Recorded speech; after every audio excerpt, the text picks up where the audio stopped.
Hello guys, welcome back to district exam channel. जैसा कि दोस्तों आप लोगों को पता है कि हम लोगों का जो ये आज टेस्ट होने वाला है क्यूब एंड डाइस का मॉक टेस्ट होगा और 5 क्वेश्चन का होगा, जिसमें से 5 मार्क्स का होगा। आप लोगों को ये सारे क्वेश्चन अटेम्प्ट करने हैं और उसके आंसर देना है।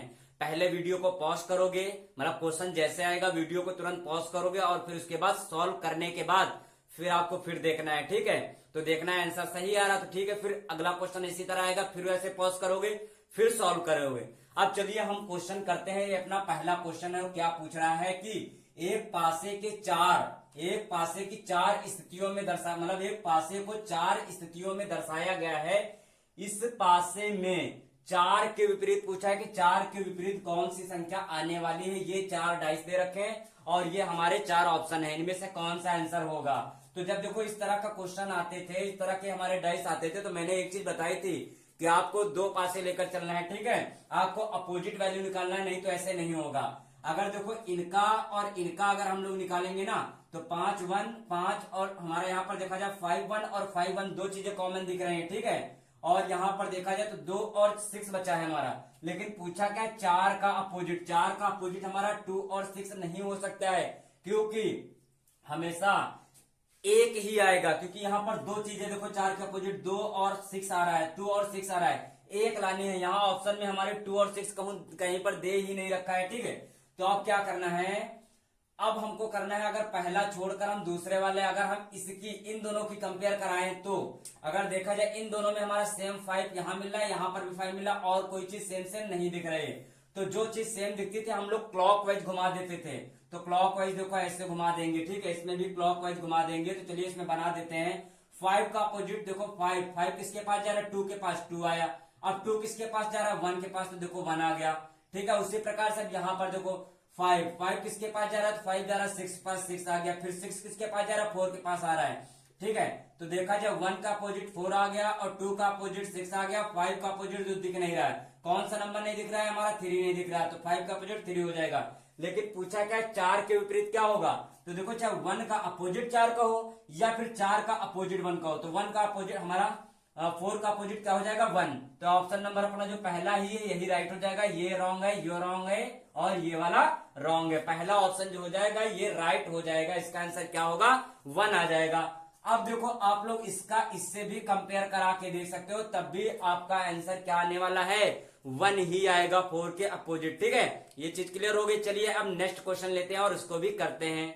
सेकंड क्वेश्चन, और ये क्वेश्चन जो हमारा दे रखा है एक खुला पासा दिया है, इनमें से कौन सा बनाया जा सकता है। ये हमारा जो खुला ओपन डाइस दे रखा है और ये 4 ऑप्शन, इनमें से कौन सा बनाया जा सकता है, ये चीज पूछा है, ठीक है।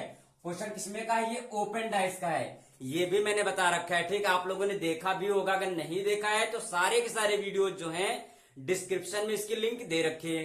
तो आप देखो इस क्वेश्चन को कैसे सॉल्व करना है। अब इसमें क्या करना था, इसमें भी पहले हम लोग अपोजिट, तो हमेशा एफ का अपोजिट क्या हो जाएगा, एक छोड़कर ये हो जाएगा, और ई का अपोजिट क्या हो जाएगा, एक छोड़कर ये हो जाएगा। जो बचा हुआ है ये एक दूसरे के अपोजिट हो जाएगा। तो देखो इसको हम कैसे लिखेंगे, एफ का अपोजिट क्या बना, बी आया है, ठीक है। एफ का अपोजिट हमारा बी आया है। फिर उसके बाद ई का अपोजिट क्या आया है, ई का अपोजिट देखो अभी आप लोगों ने निकाला, ई का अपोजिट सी है, तो देखो ई का अपोजिट सी आ गया है, ठीक है। अब फिर जो बचा हुआ ये एक दूसरे के अपोजिट है, एक इसके अपोजिट है, डी के अपोजिट है, या फिर डी ए के अपोजिट है। अब इनमें से कौन सा बनाया जा सकता है। तो मैंने ओपन डाइस में एक चीज बताई थी कि जो अपोजिट वैल्यू है इन दोनों में से इस डाइस में एक आना चाहिए, इनमें से किसी में, ठीक है। दोनों साथ में नहीं आएंगे। जो अपोजिट वैल्यू है वो कभी साथ में नहीं आएगी, ये चीज मैंने बताया था, ठीक है, ये चीज बताया था। तो अब देखो इस पहला हम ऑप्शन चेक करते हैं।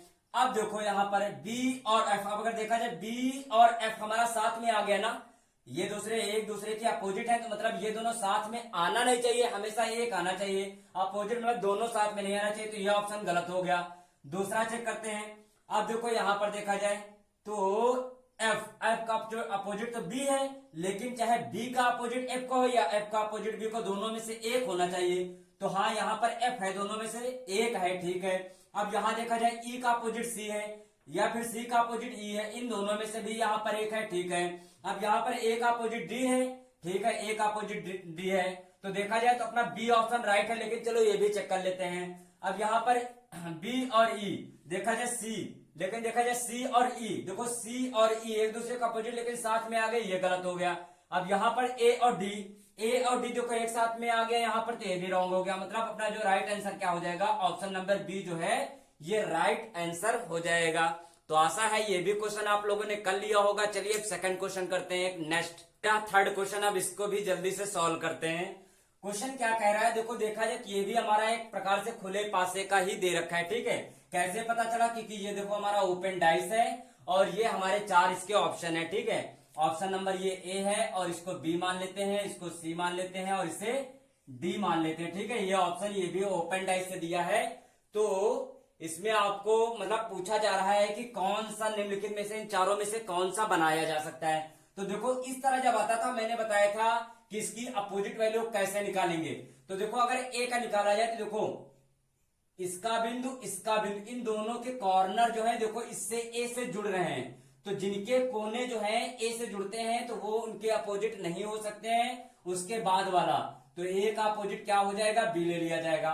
उसी प्रकार से अब सी का अपोजिट देखा जाए, तो सी का अपोजिट देखा जाए तो इसमें देखा जाए इसका कॉर्नर दोनों का जुड़ा है, पहली बात ये तो हो ही गया दूसरे का। तो सी का अपोजिट क्या हो जाएगा, सी का अपोजिट हमारा क्या हो जाएगा, सी का अपोजिट हमारा डी हो जाएगा, ठीक है। सी का अपोजिट डी हो जाएगा, बचा हुआ ये एक दूसरे के अपोजिट हो जाएगा, ई और एफ, ठीक है। तो इसको कैसे लिखेंगे, ए का अपोजिट हमारा क्या है, बी आया, ए का अपोजिट क्या आया, बी आया। फिर उसी प्रकार से सी का अपोजिट क्या आया, सी का अपोजिट डी आया, सी का अपोजिट डी आया और बचा हुआ एक दूसरे के अपोजिट, ई का अपोजिट क्या हो जाएगा, एफ हो जाएगा, ठीक है। अब इनमें से कौन सा बनाया जा सकता है, तो चलिए चेक करते हैं। कभी भी अपोजिट वैल्यू साथ में नहीं आनी चाहिए। तो ए और बी, तो देखा जाए ए और बी साथ में आ गया, ये गलत हो गया। अब इसमें चेक करते हैं, इसमें क्या दिया, एफ ई डी, देखा जाए एफ का अपोजिट क्या है, ई, तो मतलब हाँ एफ और ई साथ में आ गया। एफ और ई, देखो एफ और ई एक दूसरे के अपोजिट है लेकिन साथ में आ गया, साथ में कभी नहीं आएगा, तो ये भी गलत हो गया। अब ये चेक करते C D B, C D, देखा जाए सी और डी एक दूसरे का अपोजिट है, साथ में आ गए, ये भी गलत हो गया। आप 3 गलत है, जाहिर सी बात है राइट होगा। लेकिन चेक कर लेते हैं, मे भी कहो ये भी रॉन्ग हो, तो नन भी हो सकता है, ऐसा भी हो सकता है, ठीक है। तो देखा जाए ए का अपोजिट क्या है, बी, यहाँ पर बी दिया है तो देखो दोनों में से कोई भी आ सकता है। देखो ए आया, यहाँ पर ए आया। अब यहाँ पर सी का अपोजिट डी, लेकिन क्या डी का अपोजिट सी भी कह सकते हैं, तो देखो यहाँ पर सी भी दिया है। एफ किसका अपोजिट है, ई का अपोजिट है, तो देखो यहाँ पर एफ दे रखा है, मतलब ऑप्शन नंबर 4 जो है अपना राइट आंसर आ जाएगा, ठीक है। तो ये भी क्वेश्चन आप लोगों का राइट हुआ होगा। चलिए अब अगला प्रश्न करते हैं, अपना 4th नंबर क्वेश्चन है। अब क्वेश्चन ये क्या है, देखो इसमें पढ़ो पहले, दिए गए घनों में, घन आ गया, ठीक, घनों में कौन सा खुला पासा बनाया जा सकता है। मतलब ये 2 क्वेश्चन, ये 2 डाइस दे रखे हैं, घन मतलब यहाँ पर, ठीक है, और दे रखे हैं तो कह रहा है कि मतलब क्लोज डाइस है। कुल प्रकार से देखा जाए क्लोज डाइस दे रखे हैं, तो इनमें से 4 ऑप्शन हैं। तो कह रहा है कौन सा खुला पासा बनाया जा सकता है।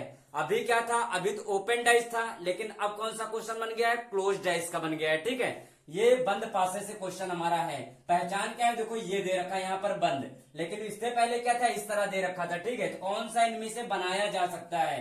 तो आप देखो इस क्वेश्चन को कैसे करना है, पहले अपोजिट वैल्यू हमको निकालना है।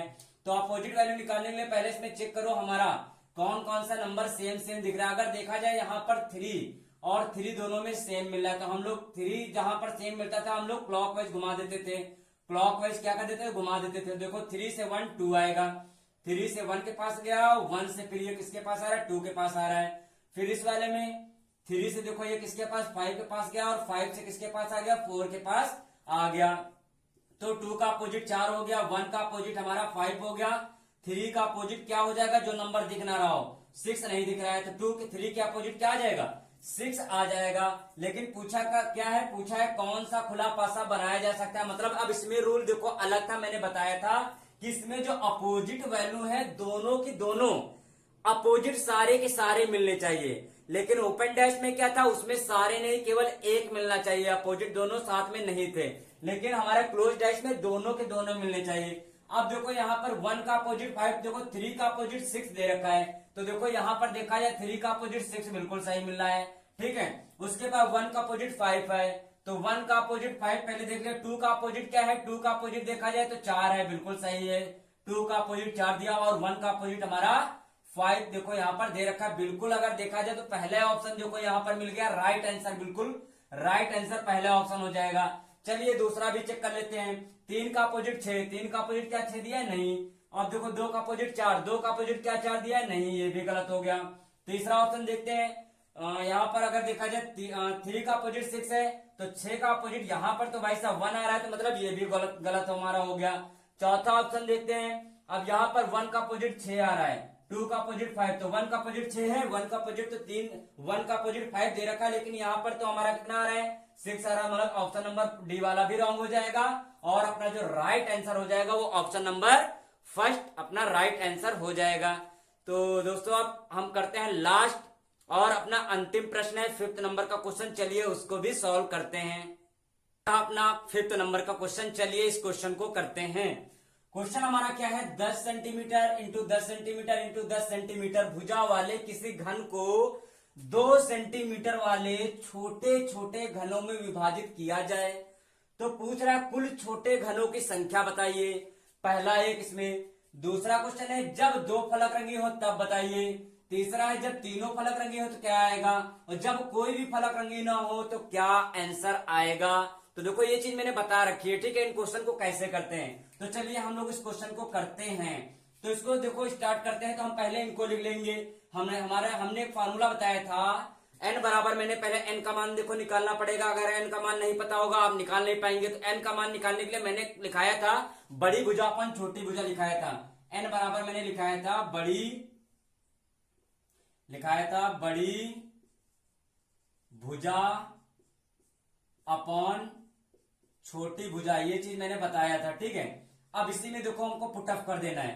अब 10 3 बार है तो देखो मैंने 10 3 बार यहां पर लिख लिया, 3 बार नीचे। अब सबके नीचे भाई सभी से 2 सेंटीमीटर के काटे जा रहे हैं ना, तो 2 सेंटीमीटर इसके भी नीचे, 2 सेंटीमीटर इसके भी नीचे, 2 सेंटीमीटर इसके भी नीचे। 2 5 जा 10, 2 5 जा 10, 2 5 जा 10। ओवरऑल देखा जाए 5 5 5 3 बार बचा, 5 इंटू 5 इंटू 5 3 बार बचा है। तो 5 को अगर 3 बार मल्टीपल करा देंगे तो हमारा कितना आएगा, तो 125 आएगा। मतलब ओवरऑल कुल छोटे घनों की संख्या कितनी आ गई हमारी? 125 आ गई। पहला आंसर तो ये आ गया 125। टोटल कुल छोटे घनों की संख्या कितनी है? 125 है। लेकिन ठीक है, अब n का मान यहां पर कितना लिया जाएगा?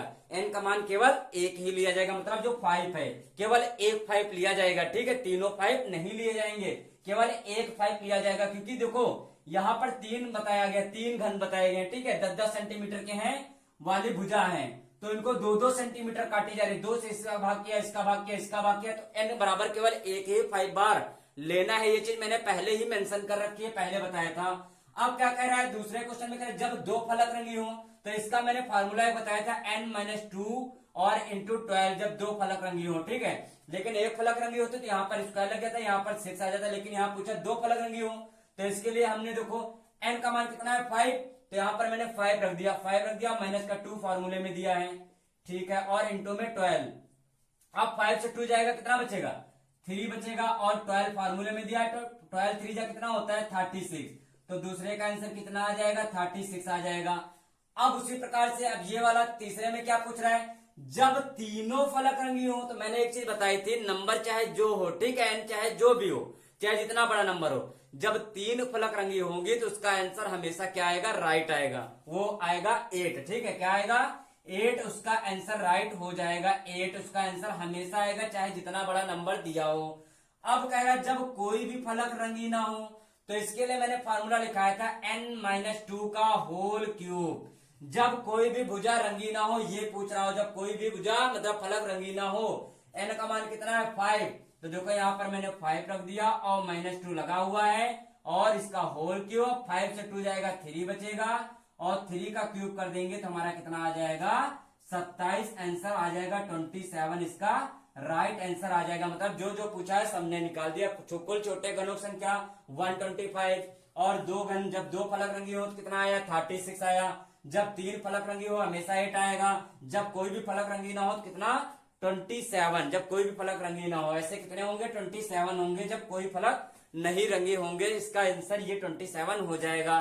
तो दोस्तों क्वेश्चन कैसे लगे हैं 5 क्वेश्चन में, अब आप लोगों को कमेंट में जरूर बताना है कि 5 में से आप लोगों ने कितने आपके राइट हुए हैं, कितने मार्क्स आए, इसको जरूर आपको कमेंट में बताना है। ठीक है, अब अगला हमारा जो टॉपिक होने वाला है वो होने वाला फिगर काउंटिंग। मतलब हम लोग अब गिनेंगे काउंटिंग, फिगर काउंटिंग कैसे हम लोग त्रिभुज काउंटिंग करते हैं, कैसे वर्ग काउंटिंग करते हैं, कैसे आयातों को काउंटिंग करने वाले हैं। तो ये हमारा अगला न्यू टॉपिक होने वाला है। तो दोस्तों ये सेशन कैसा लगा? अगर सेशन अच्छा लगा है तो लाइक कीजिएगा, कमेंट जरूर कीजिएगा और वीडियो को अधिक से अधिक दोस्तों के साथ शेयर कीजिएगा। ठीक है, तो वीडियो को लास्ट तक देखने के लिए बहुत बहुत धन्यवाद।